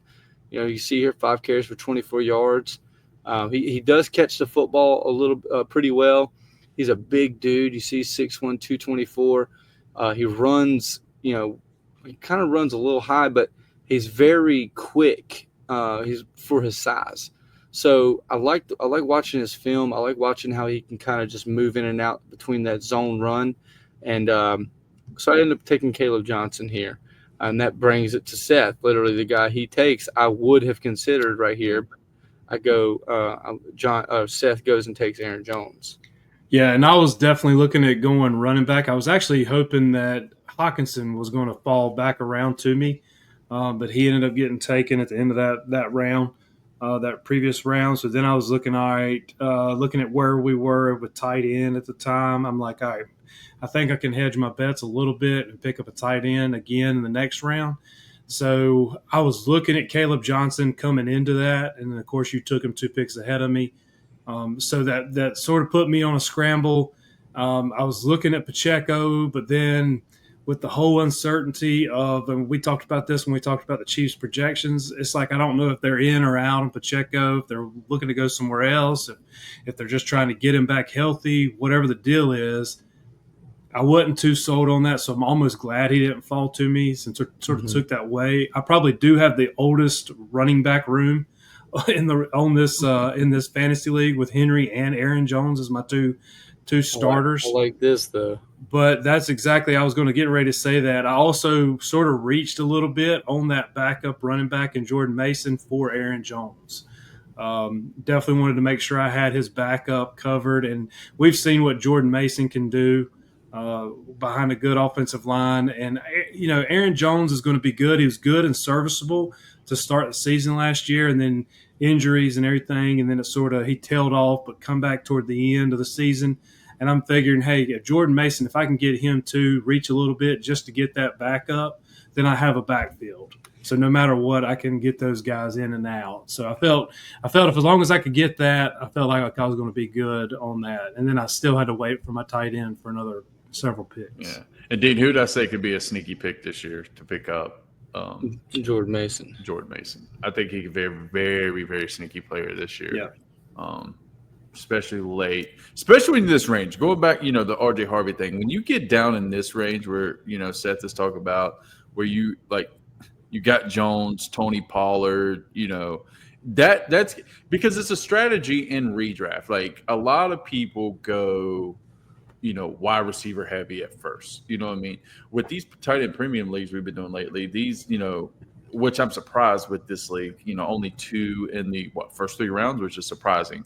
But it gets tricky down here when you get these wide receivers. So when you're looking these later rounds, guys like Mason, guys like I think you could throw Bigsby in there, Jalen Warren's another guy.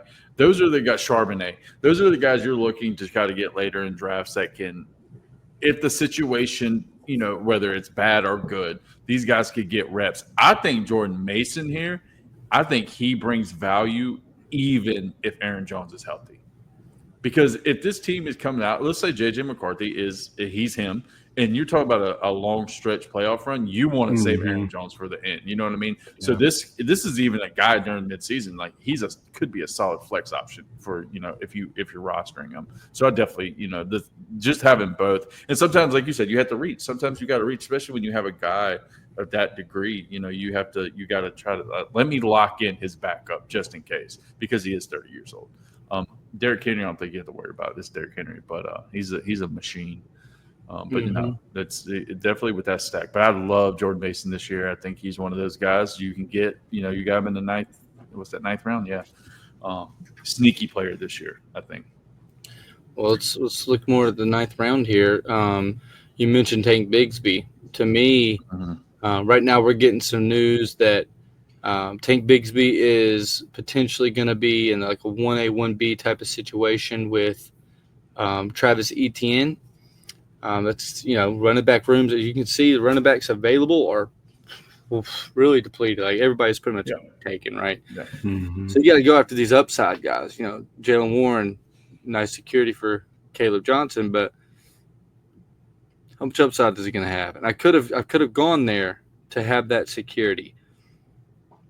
Najee Harris, I could have potentially gone here at the 9-9 to get that Najee Harris, so I get a Marion Hampton security. They both got taken because I take Tank Bigsby. I think Tank Bigsby just has a door to kind of take over this backfield.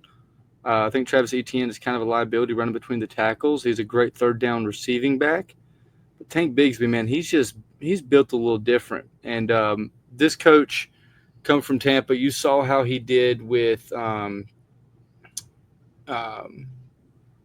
Bucky Irving last year with the Tampa Bay Buccaneers, and how he kind of stole the thunder from Rachaad White, who had a pretty good, well-rounded rookie or second year when he had the receiving upside. He was also running the football really well, and then they go and draft Bucky Irving.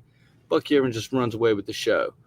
I think that there's a very realistic possibility here that Tank Bigsby could do something similar under this same head coach, who was the former offensive coordinator for the Bucs, just because the styles are very similar. Like Bigsby is just more of that strong runner between the tackles that can make big plays. So I went with that instead of getting like one of these security backs. Seth went with the security back here for Jones. I could have done that for Keldon or Marion.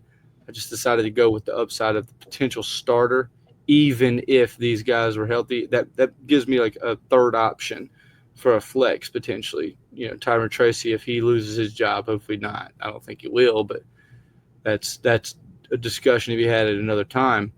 But yeah, wraps me around here. We lose Ayuk, Herbert, Najee, Coleman, Warren. It brings me upside receivers again. Chris Godwin, I mean, this guy, when he's on the field, very, very reliable. 7 games, he had 556 yards and 5 touchdowns. This offense, just the way that they operate, I mean, you see here's 3,000-yard seasons in a row. His issue, again, is also availability, but he get 14 games, 1,300 yards. I mean, Chris Godwin, when this dude's on the field, he's a very, very good receiver. Here in the 10th round, I know he's going to be missing some time. He's going to enter the season on PUP, missing 4 weeks. He just had it was an ankle issue. They're kind of dragging this one out a little bit. But, hey, he's going to miss a little bit of time. Mecca Buka is going to be a guy that's really going to step up for that offense while Chris Godwin is coming back from his injury. And eventually it could end up becoming a Mecca Buka's offense here as a slot receiver, depending on how this new coaching staff uses Chris Godwin. But I do still see a world, this is round 10 again. Like the risk reward is there. This could be one of them picks that I look back at and I'm like, wow, this could win me the league, right? Like this guy, when he's healthy, if he does come over and take back over that Emeka Buka spot and he gets me that, 90 yards a week for the rest of the season, this could be in around 10. This could be a huge pickup for me. And that's kind of where my head was at with it. There's not really a receiver in this range outside of maybe Josh Downs that I could have had in that same category. But the lack of stability with the quarterback play makes me a little sketched out. Starting to see some defense falling. James took a defense a little early. We got a kicker really early, which is wild.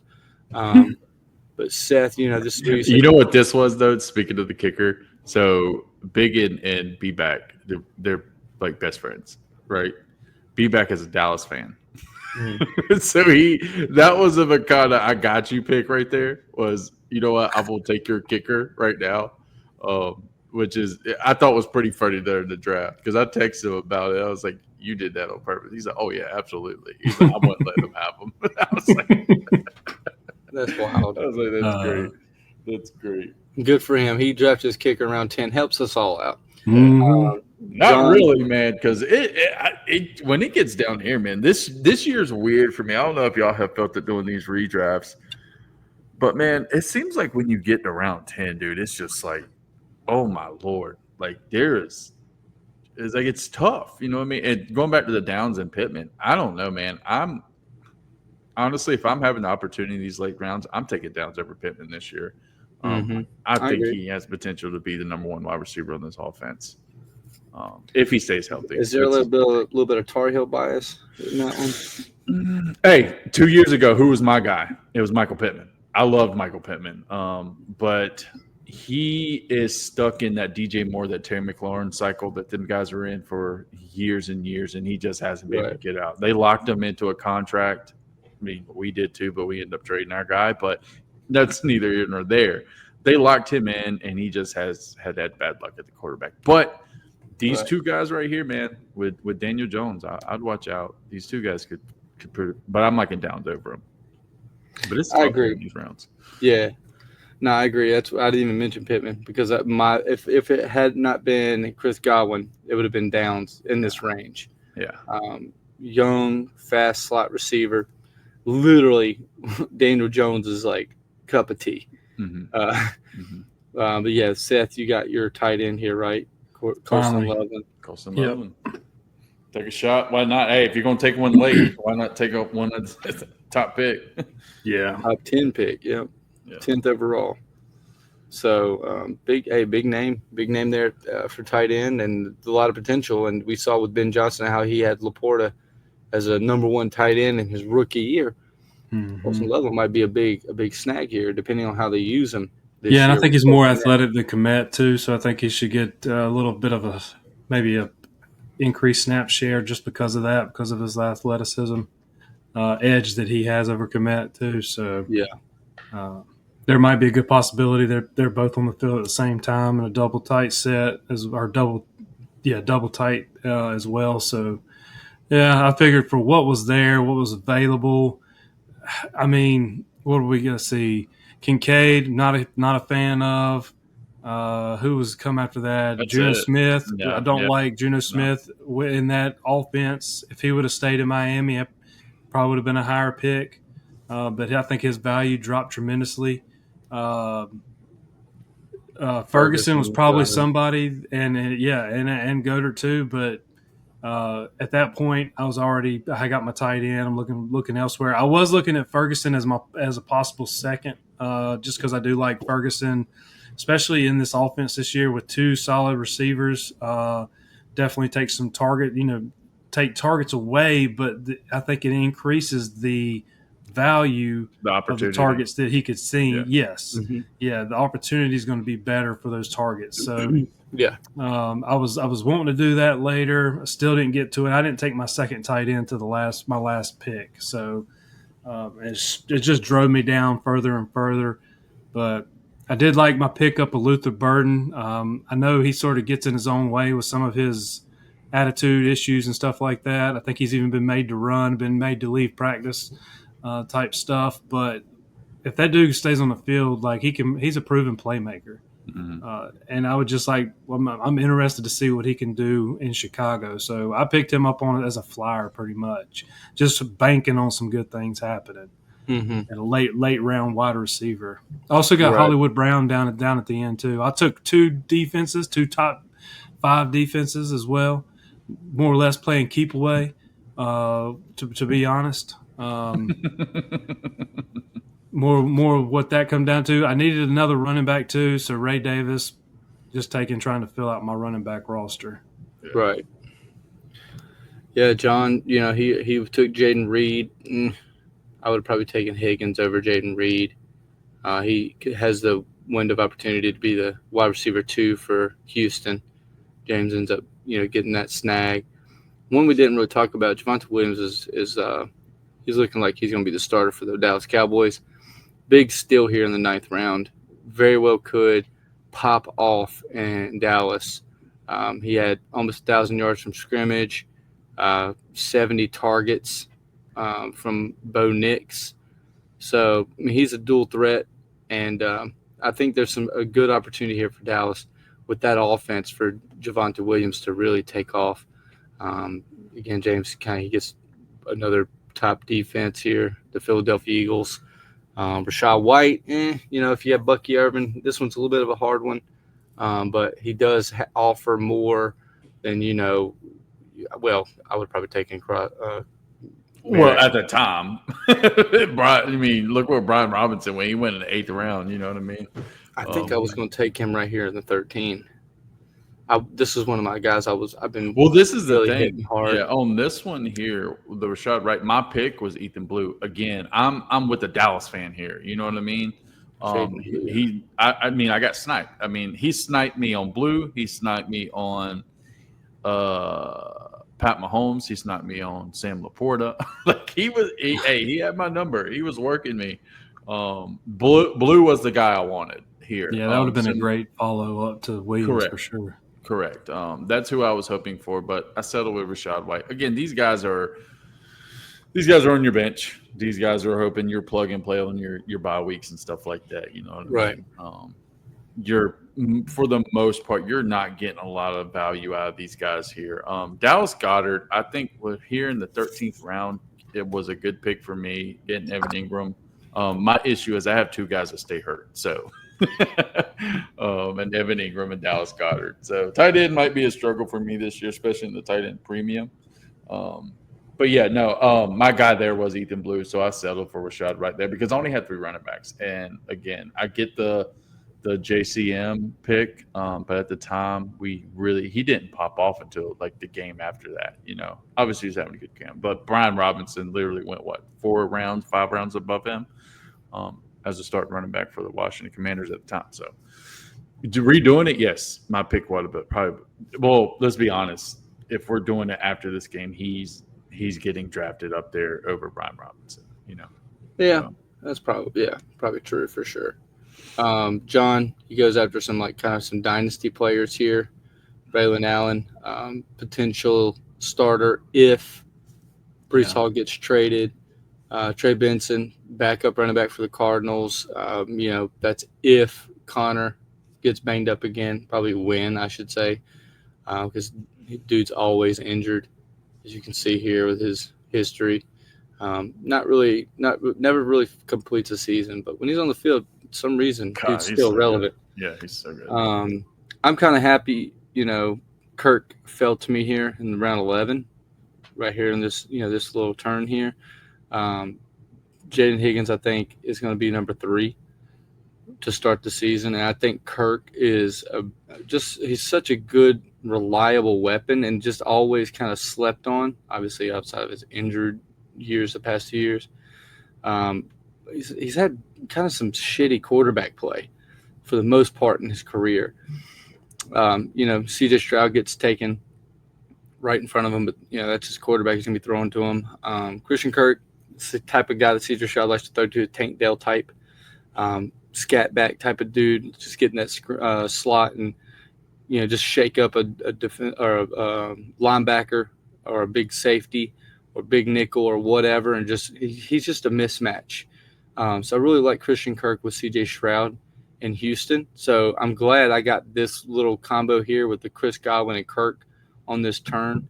Downs obviously would have been ideal, but there was just no way he was going to make it around with James and John right here.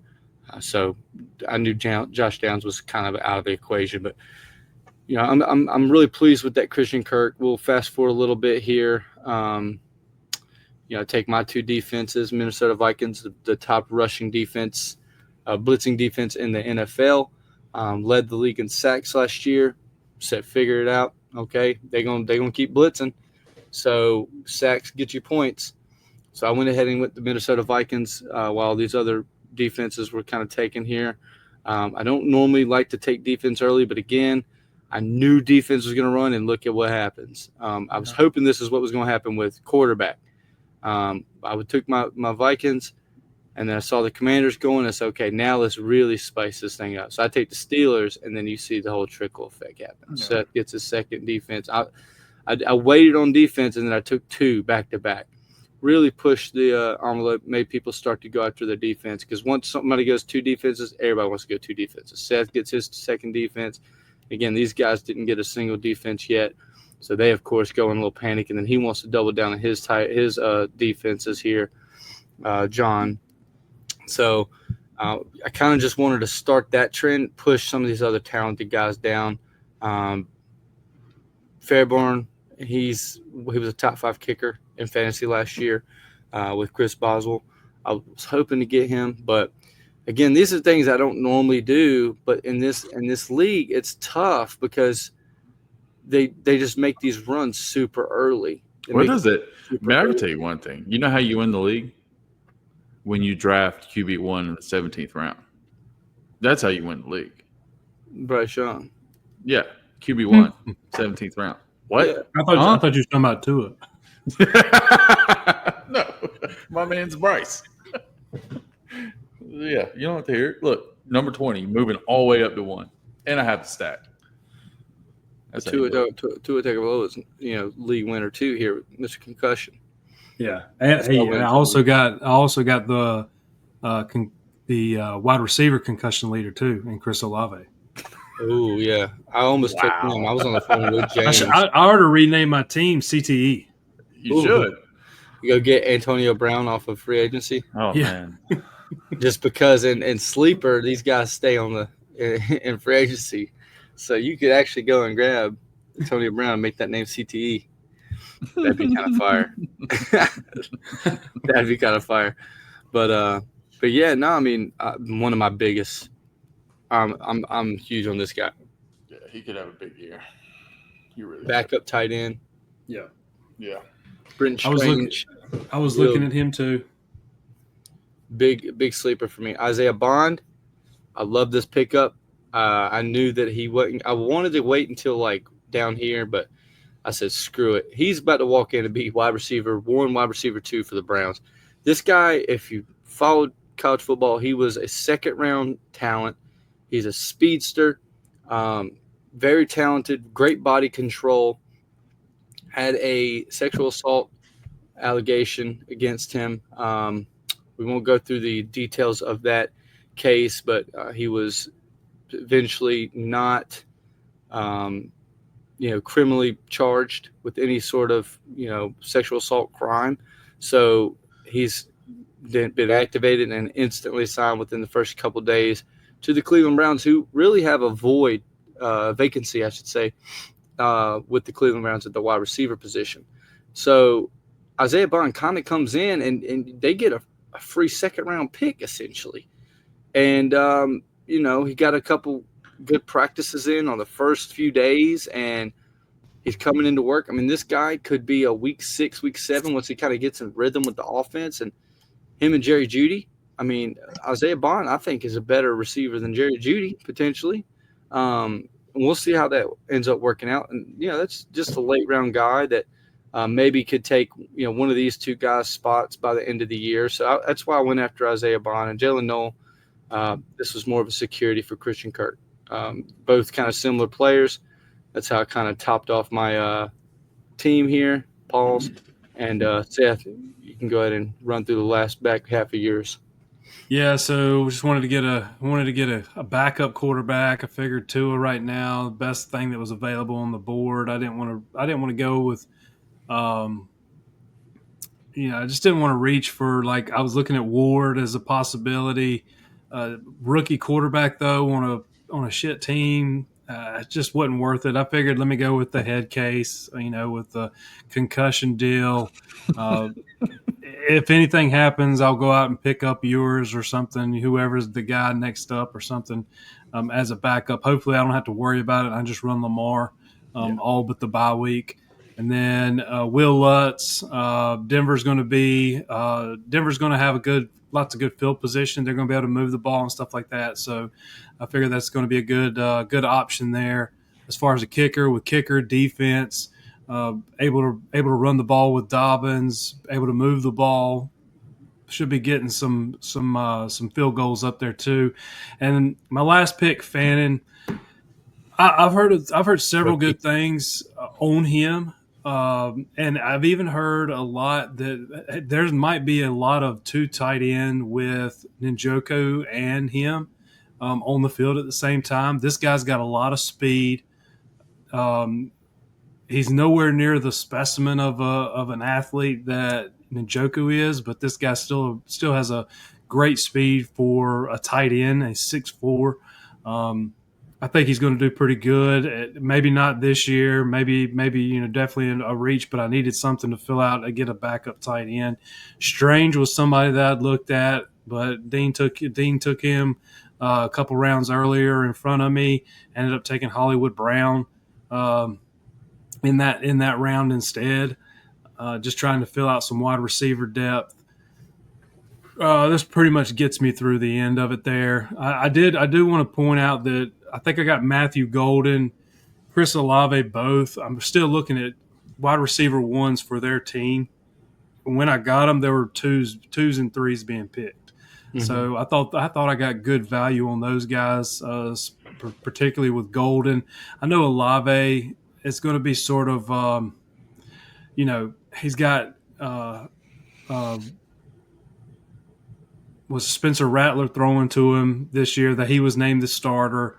So somebody's going to have to catch a ball out of there. And why not the best skilled receiver they have in Chris Olave? So I took 2 number ones there while other people are taking 2s and 3s.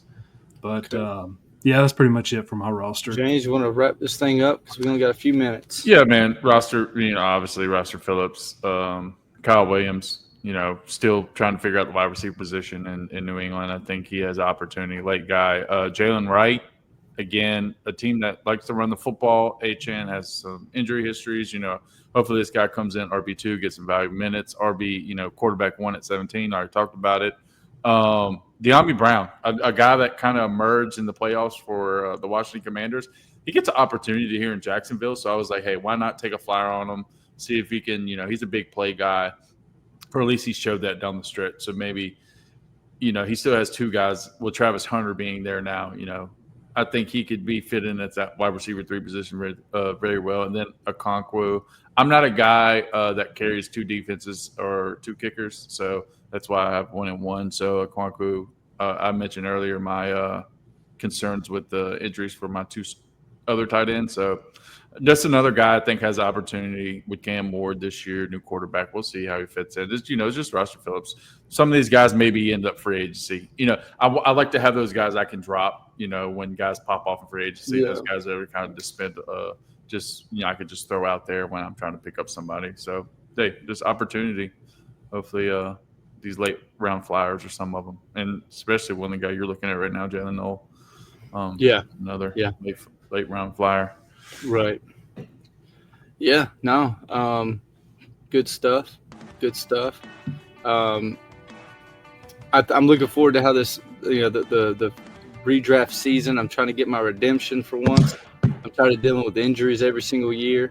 Got to get my redemption and make a push to the off season. It's been a long time coming. Make me a little redraft run. My dynasty teams are all pretty much set, but I got to get me a redraft run. I've been redraft the last few years. Every time I do it, I just get hurt, and it's hard to bounce back from injuries in redraft. You can't trade. No. Once you get hurt, you're done. And when you lose your quarterback in a 1 quarterback format, you're going after the backups because everybody runs 2 quarterbacks. Yeah. So you're going after these backups, these scrubs. So once you lose that 1 quarterback, you're cooked. So that's kind of been my issue with that. But no more excuses. It's time to bounce back. I got JJ McCarthy, and I got myself Josh Allen. So we're ready to go. We're ready to cook. So I didn't go through and wait on the quarterback this year like I have. I've seen how it's been beneficial to other people in this format, in this league. So I said, screw it. I'm going to just go ahead and get my quarterback. But let's go ahead and wrap this bad boy up. If you have not yet started following, go to Stop Cappin Podcast on Facebook, Stop Cappin Podcast on Instagram, Stop Cappin Pod on Twitter, and Stop Cappin Podcast here on YouTube. Like and hit the thumbs up, and hit that bell for notifications. And as always, keep freaking pounding. Keep pounding. Keep pounding. Go Panthers. Go Panthers, baby. Go Panthers.